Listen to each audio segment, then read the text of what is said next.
Hey everyone! Today we're going to talk about what and who could drive change. Welcome to Invincible Innovation Live. I'm so glad that you're here. I'm Mazor, Kario, Innovation and Value Creation Expert. I'll be your host. And today with me I have April K. Mills. Hey April, Good great to see you. morning. Thanks. Good evening, good afternoon, wherever folks are. Yeah. Yeah, April is the founder of Engine for Change, and I'm so happy that she's here with us. We're live on LinkedIn, YouTube, and Facebook, and you're much invited to join the discussion and ask questions. We love to hear what you think. Now we can start. Why do you think that driving change is so important these days? We're in the middle of the COVID crisis, if somebody hears us afterwards. So it's like really important. Yeah. Well, so first, I think I should define the term because sometimes there's confusion.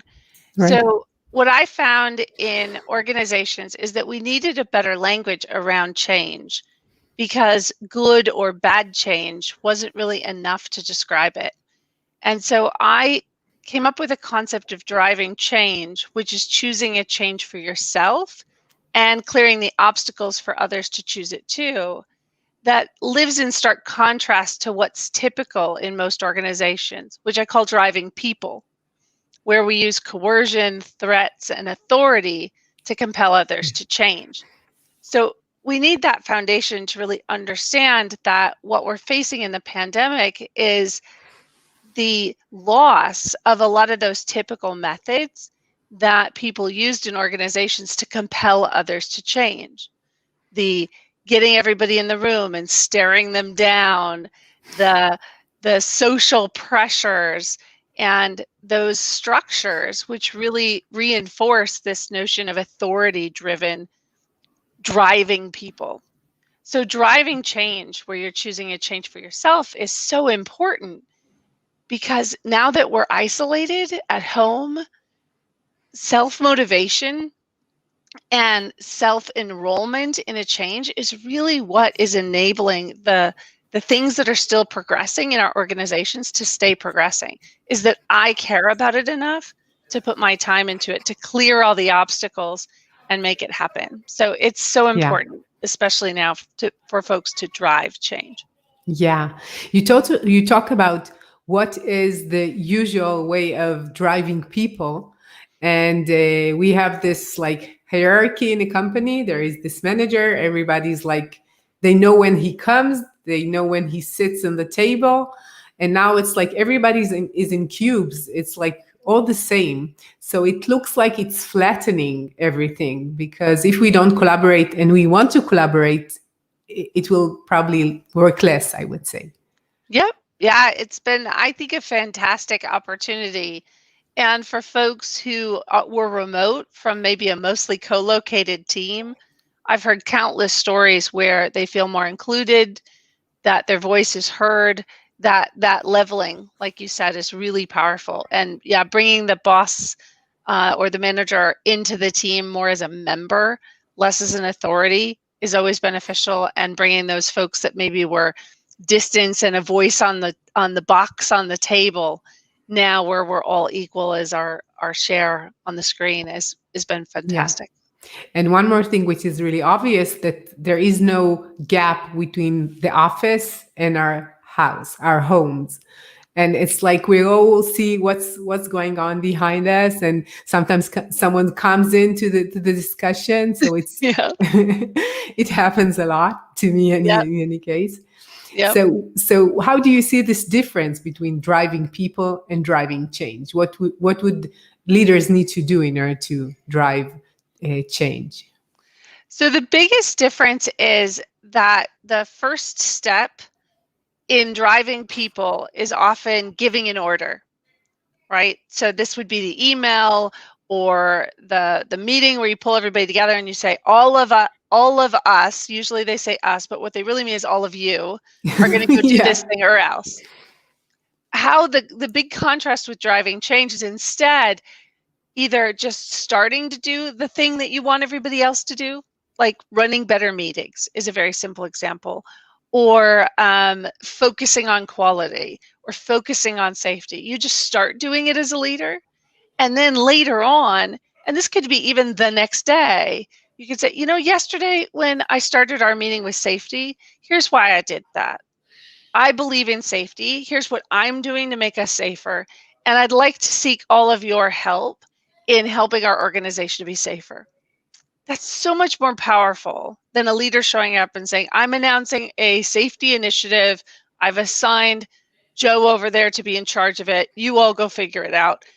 And then leaning back and crossing arms. So it's subtle. It's not much different, but it's so significant. Yeah. And what you're saying is even more important right now. And I think that all organizations and leaders in general, everyone has this chaotic situation.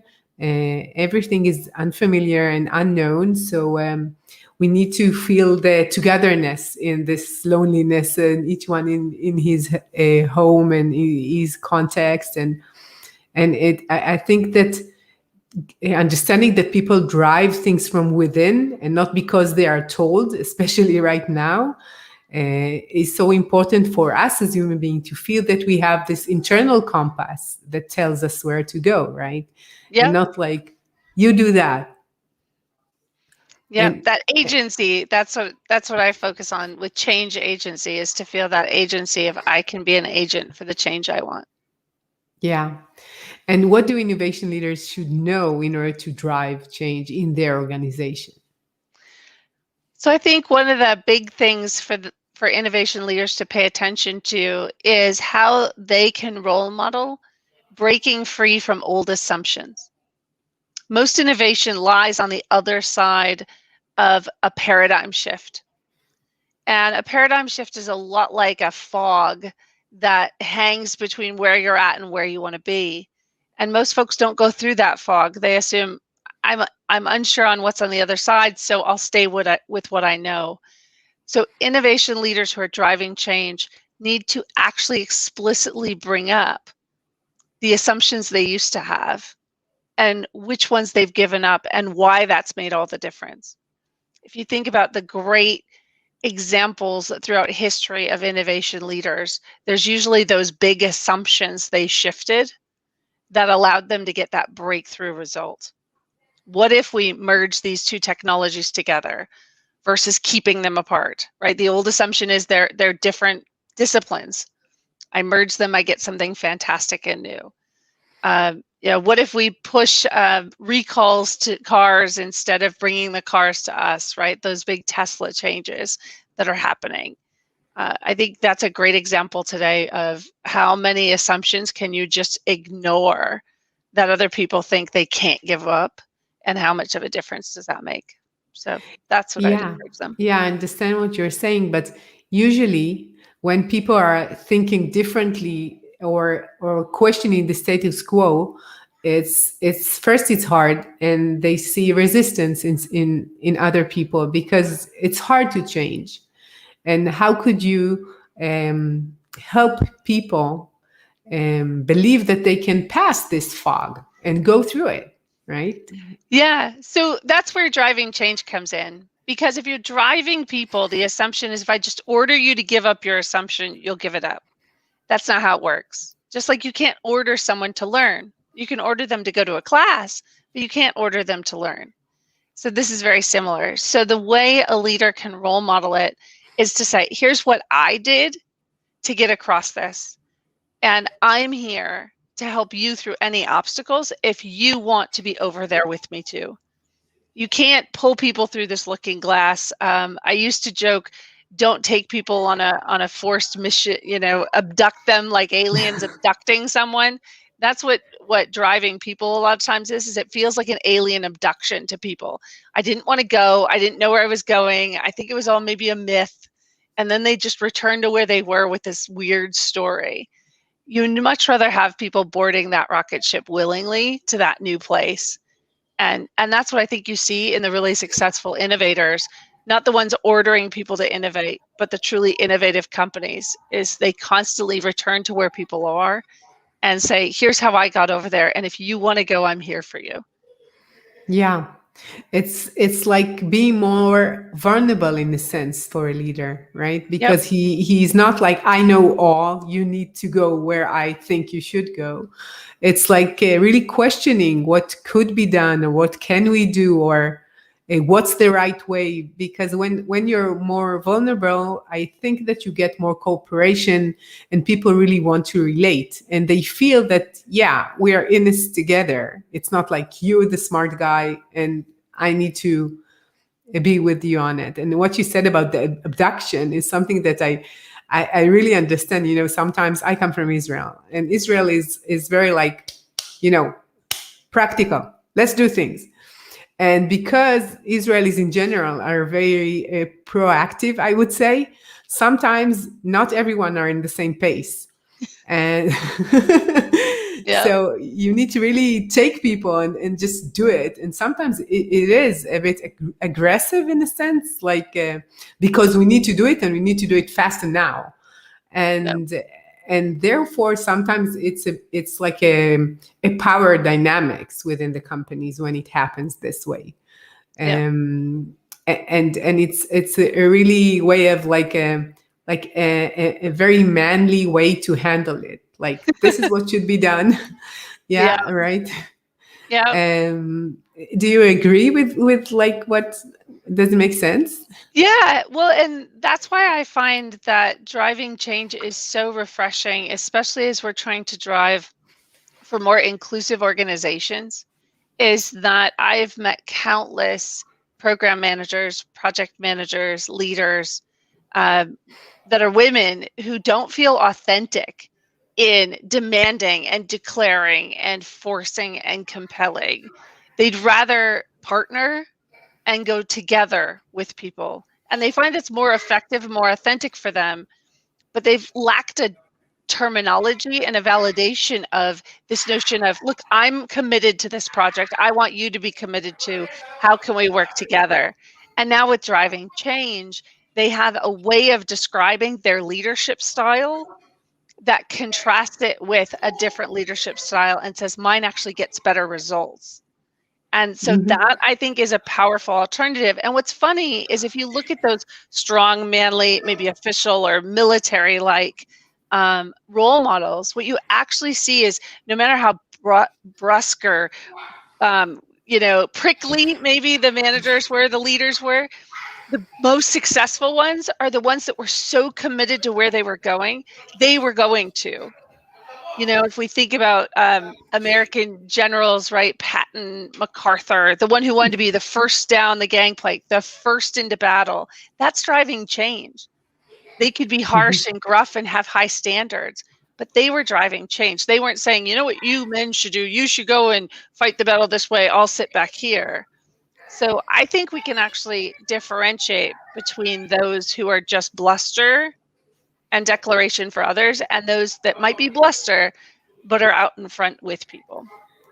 And is it research? There are studies showing that this drives better results, like the more female style of management. I know that I heard it is, but was it studied like officially?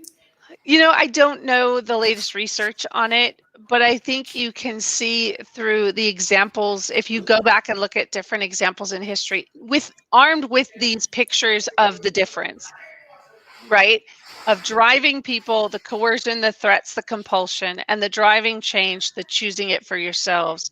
If you use those terms and you go back and look at case studies, what you'll see is that stark difference between short-term results, which were usually around driving people.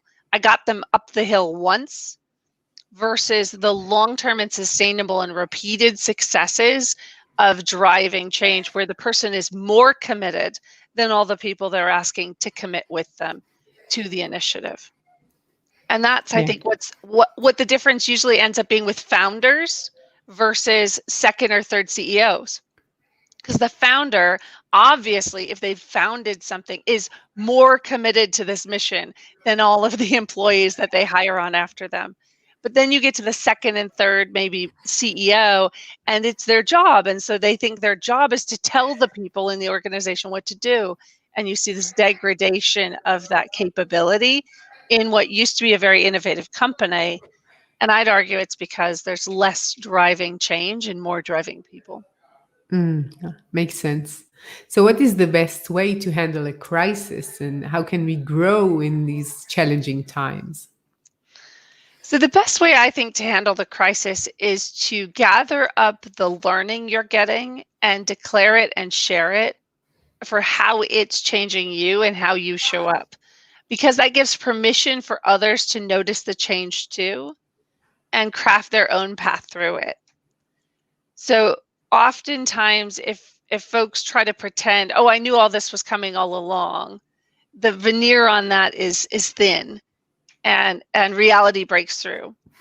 But if you declare, I didn't know how this pandemic was going to go for us, but I knew I was committed to figuring out, say, how to get all my folks remote access to systems and how to support a true work-life integration and a balance, not just a work expanding to fit your entire day, because now your workplace is your home.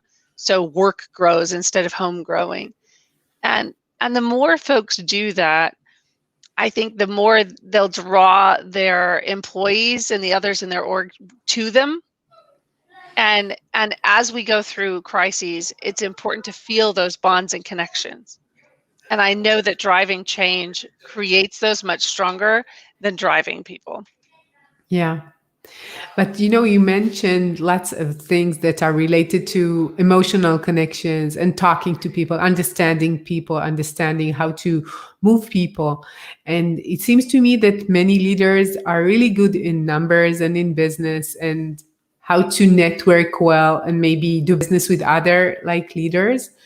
But this is a capability that I feel like is not really focused on, maybe not in the MBA studies. I never had an MBA study. So does it make sense that this is something that maybe is like a bonus, but it's not a must have for a leader? I think it's becoming a must-have. I don't think it's been taught consistently because a lot of folks have managed to get to positions without this capability. But what you're seeing, I think, as crises like this pandemic hits and as things change, is there's going to be a clear differentiation between those who have these skills and those who don't in this next generation of opportunities.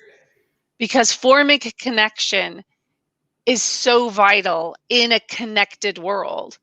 It can't just be an authority chain that flows between us. It must be a connection. And so I'm confident that this next generation is really going to see that power in that, of making the connection through driving, things like driving change. And you're seeing trends in this.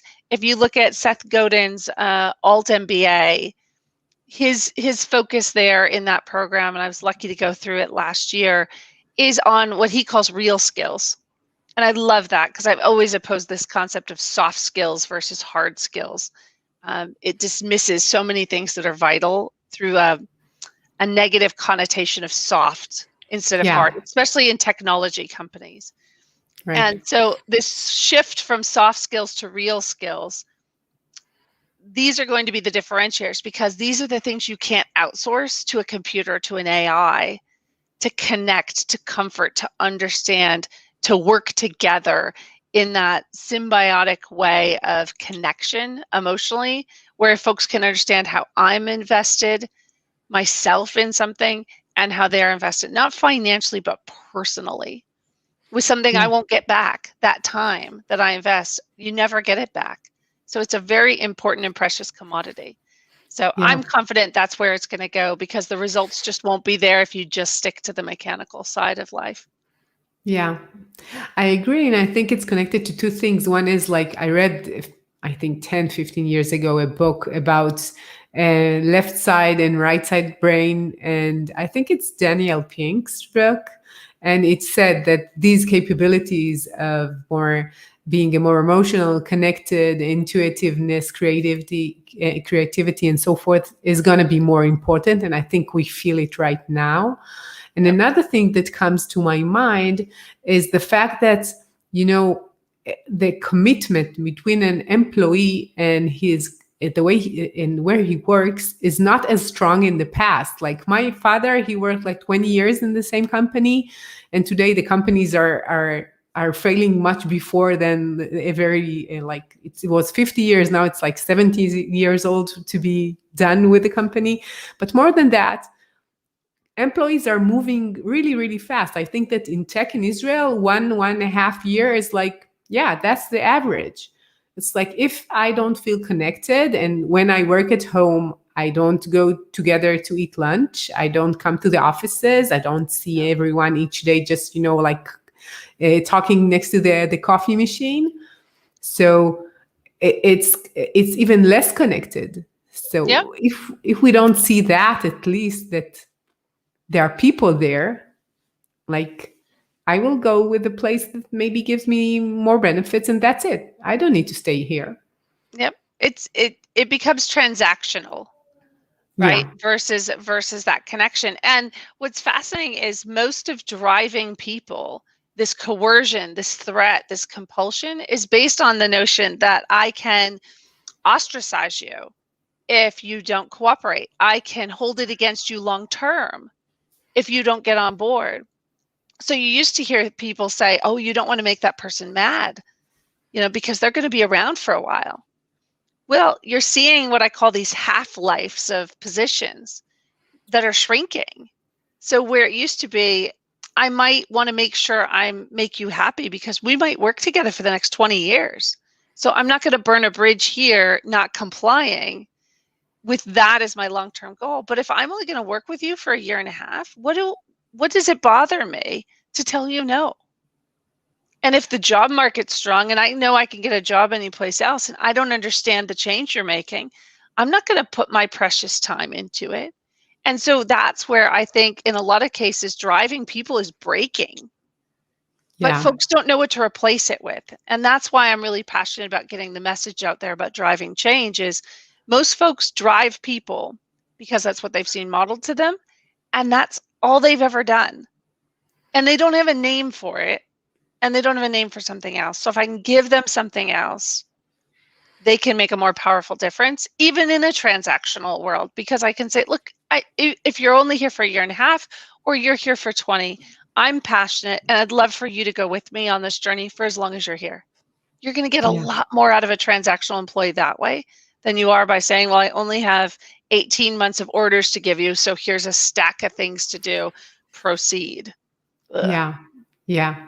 And it goes even further when we know that people are going to be more like self-employed and freelancing and maybe partial work and not like working 20 years full-time job in the same company. So Yep. it's much more flexible, and therefore you need to really attract these people and go deep to their hearts in order to do this like connection. I know that you wrote one book which sounds like really, really cool, and you're working on one or two new books. So could you tell us about that a bit?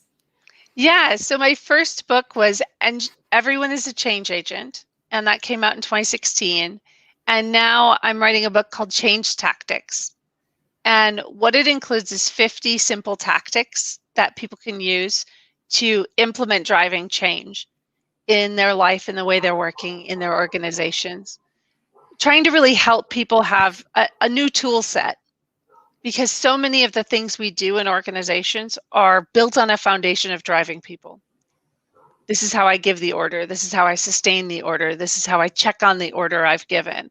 And as that collapses, I want to fill that void with a whole range of opportunities that folks can have to make a bigger difference in their organizations. Yeah. And I think that the gap between what is the personal life and the business life is a bit more flurry in a sense. And it's fuzzy. You don't see it as much. And if I could understand how to drive change within my personal life, and it doesn't matter what are my goals, I can do the same tactics for what I do in my work life as a leader, as a manager, so forth. Yep. Yep. And that's when I wrote Everyone is a Change Agent, the focus was really threefold. There was one on organizations, but there was also on personal and making changes you wanted for yourself. And then there was also a community piece as well, which is becoming more and more vital as we deal with pandemics, which are really community events. And so all driving change also works in community settings where the notion Could you of give an culture. example? Could you give an Yes, example? yeah. So the big story in Everyone's a Change Agent that I tell and carry throughout the book is of building a beyond accessible playground in Bremerton, Washington. And we used all of the tactics of driving change and what I call the 7 change agent essentials to go from the thought that we should have an accessible playground, because my 13-year-old son has spina bifida, so he uses a wheelchair and forearm crutches to get around. And when he was little, there wasn't a playground he could play on successfully with his siblings, with his friends, with other children with his condition.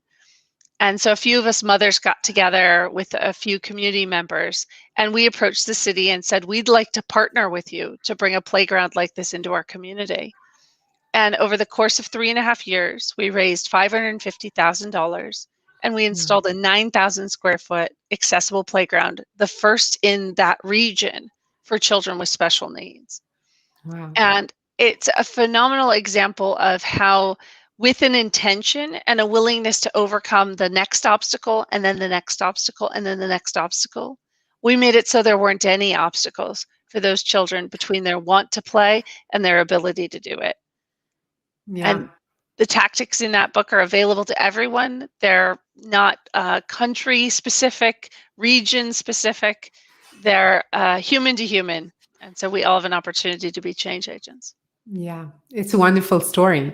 When I think about all the talents as a person that you have, like you have talents, and if you're passionate, you can express and utilize these skills and talents. But when you are like, this is what you need to do, and sometimes in the beginning it was very interesting for you, but after a few years, maybe it's not challenging anymore to do the same position or the same role, and these talents are not expressed. But when you're understanding that you're dealing with people, you see them more than a role, more than a box, and you can get much more than that. Like Yep. to really understand what you could get when you are connecting this way. Yep. Yeah, that's why I talk about the unleashing the power that's hidden in organizations. So much of the power in organizations is a lot like a strong river, right? Flowing fast to the sea.